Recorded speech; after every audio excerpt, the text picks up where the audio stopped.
Hola, mi nombre es Ariel Garis. Bienvenidos a este nuevo episodio del ciclo Libros para Atorrantes. Lo denominamos así porque hacemos un primer vistazo muy resumido y acotado, acorde a los tiempos que tenemos disponibles en esta plataforma. No pongo más el número, el episodio, porque ya lo hacemos así de forma aleatoria y muy esporádicamente en el tiempo, ¿no?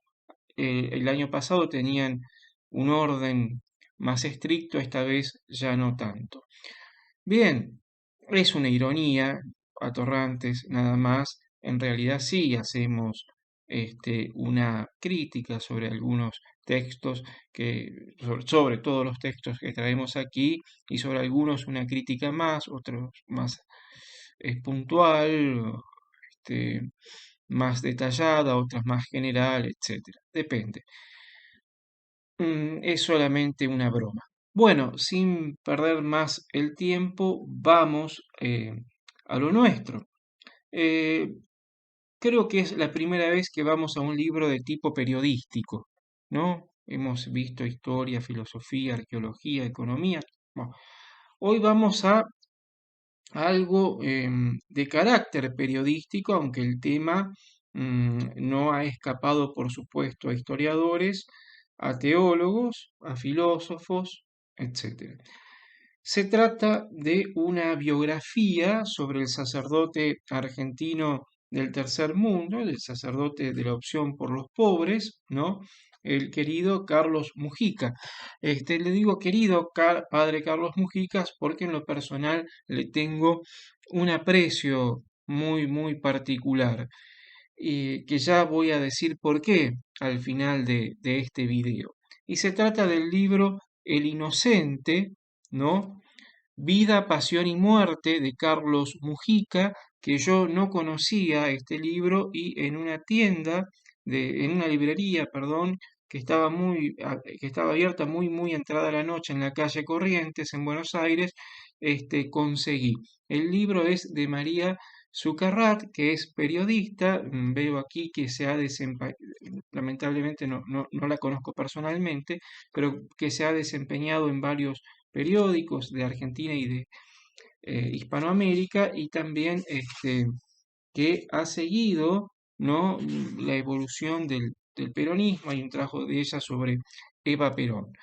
Em, Vida, Pasión y Muerte de Carlos Mujica. Sí, la vida, porque la vida del padre Mujica es bastante azarosa y bastante em, digna de ser contada. Es realmente una vida llena de cambios, de transformaciones en lo personal. Nació en la ciudad de Buenos Aires, en el barrio norte. Nació, me anoté la fecha para no olvidarme, el 7 de octubre de 1930, en el seno de un hogar de clase media alta, y su papá había sido un político con lazos muy estrechos con el poder. Incluso llegó a ser funcionario del presidente Arturo Frondizi, de la UCRI, Unión Cívica Radical Intransigente. Y como muchos, sobre todo militantes peronistas avesados, porque hay muchos que se autodenominan peronistas y de peronismo, bueno, en fin, Perón se ocupó de escribir su pensamiento político y nadie lo lee. Si lo leyeran, verían otras cosas. Siempre ironizo con esto: muchos antiperonistas, si leyeran a Perón, dejarían de serlo, y muchos peronistas, si lo leyeran, ¿eh? Quizás no serían peronistas. Y tampoco es tan difícil leerlo a Perón. Resumió su doctrina en las 20 verdades y tienen una hoja, podés leerla y ya está. Y adentrarte en su pensamiento, ¿no? Murió el padre Mujica acribillado, lamentablemente, en 1974, un 11 de mayo, ¿no? Cuando salía de dar misa en el barrio porteño de Villaluro, en la parroquia San Francisco Solano, ¿no?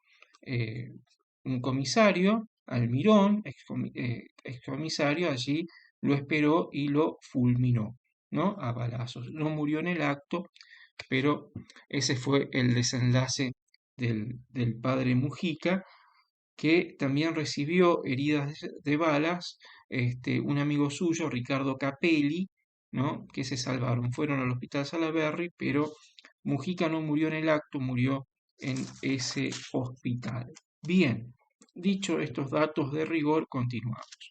El, el libro, ¿cómo será que le tengo aprecio al padre Mujica, que en un trabajo mío, Borges y Perón, un solo corazón, le dedico un subtítulo al padre Mujica y a los curas de la liberación, ¿no? De la teología de la liberación, donde está enmarcado el pensamiento de Mujica. Eh, no fue peronista, no nació como peronista, militó contra el peronismo, ¿no? Militó contra el peronismo, pero en toda su juventud. Y finalmente, cuando se ordena sacerdote, en primer lugar, él quería ser abogado, no llegó, no terminó sus estudios a los 2 años de empezada esa carrera de derecho, y luego le comunicó al padre que quería ser este sacerdote. Bien, eh, toda su juventud militó contra el peronismo. Recordemos que Perón en su primer y segundo gobierno, del 46 al 55, fue un Perón, eh, comenzó siendo el niño mimado de la Iglesia, ¿no? Porque Perón era la garantía contra el comunismo, pero al final, con ciertas leyes como el divorcio y esas peleas que tenían la Fundación Eva Perón con la Iglesia, terminaron distanciando por completo las relaciones Perón-Iglesia, al punto tal que la Iglesia, ¿no? va a tener los grupos católicos, no solo la curia o muchos sacerdotes, una acción decisiva en el golpe de Estado de 1955, que lo encuentra Mujica, ¿no es cierto?, siendo joven, pero apoyando eso, ¿no? Los curas, seminaristas y curas en tiempos de Mujica y de clase media alta, de clase alta, con la burguesía intelectual, era abiertamente gorila, ¿no? O antiperonista, ¿no? Este, gorila le decimos en la Argentina al antiperonismo, pero no es que se opusieran a las reformas sociales de Perón, educación gratuita, salud gratuita, bienestar social, derechos a los trabajadores, etcétera. Era una cuestión cultural. Se enseñaba a leer y escribir con material político, etcétera. Tenía que ver con lo cultural el antiperonismo, no tanto con lo económico, ¿no? Y con las leyes de regulación social. Pero Mujica, cuando se ordena sacerdote, paulatinamente va teniendo contacto con las clases marginales, con los trabajadores en los años fines de los 50, 60, 70, ¿no? Junto a los estudiantes que también abandonan el antiperonismo militante y ven a ese líder Perón en el exilio como la salvación a un país que se regía con gobiernos democráticos, entre comillas, porque el peronismo estaba proscripto, con gobiernos dictatoriales y así, y con la injerencia de los Estados Unidos en la política interna, más la efervescencia que causó la Revolución cubana, las consecuencias que empiezan los movimientos insurgentes, revolucionarios, la creencia de la revolución como un paraíso a lograr en la tierra, la liberación de los pueblos.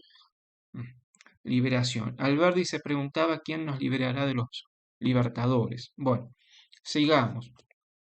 Este, y Estados Unidos, las injerencias, un mundo bipolar y esta opción por los pobres.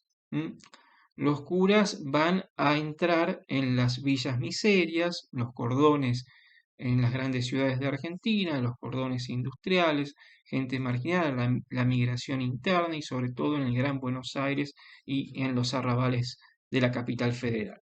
Bueno, en la Villa 31, Mujica va a empezar a tener una acción social decisiva, ¿no?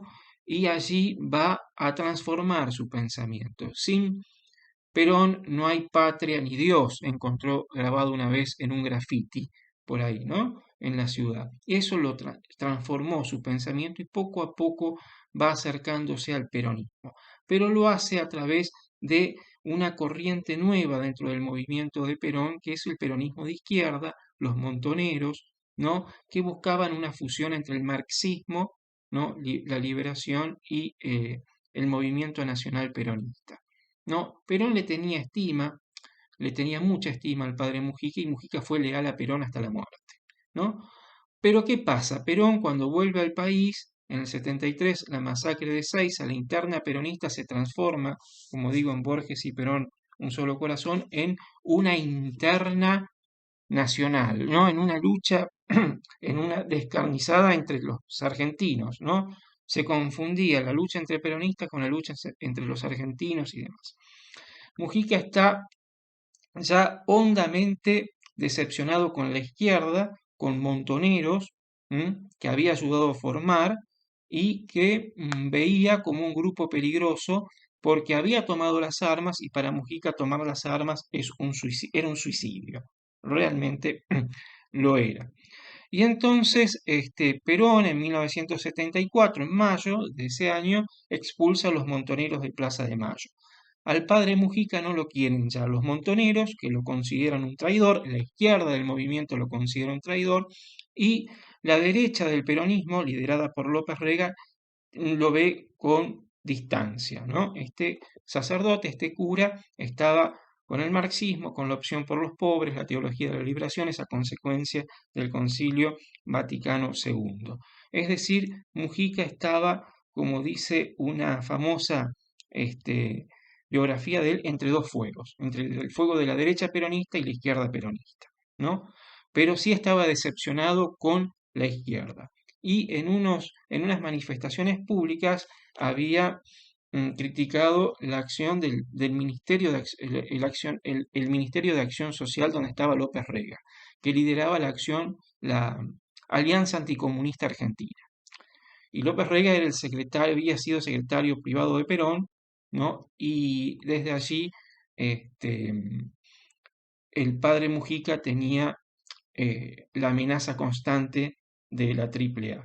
Finalmente, a la salida de misa, como conté en Villaluro, va a ser asesinado. No murió en el acto, sino en el hospital. El hermano Alejandro Mujica reconoció el cuerpo. Y es increíble que el libro es muy interesante en el sentido porque pone el informe de la morgue, el informe policial, y es muy, muy este, periodístico en ese sentido. Yo ingresé en la Villa 31, esto te quería contarle, una vez soy de Córdoba, fui hasta Retiro, en Buenos Aires, está cerquita, y en la parroquia Cristo Obrero, donde el padre Mujica trabajaba. Allí quise ir, donde está enterrado, fui, hice una oración al respecto, frente a sus restos, y es increíble porque me acompañó un séquito de policías por temor y yo estaba con las valijas, había bajado, para los que no son de Argentina, de la estación de micros, ¿no? De colectivos, de autobuses, está allí, cerca de esa villa, 31, entre la misma, muy, entre callejones, encontré la parroquia Cristo Obrero donde el padre Mujica trabajaba. Muchos vecinos me acompañaron, policías y demás. Finalmente, un muchacho que cuida la parroquia me dejó entrar y tras una canchita de fútbol 5 están los restos de allí.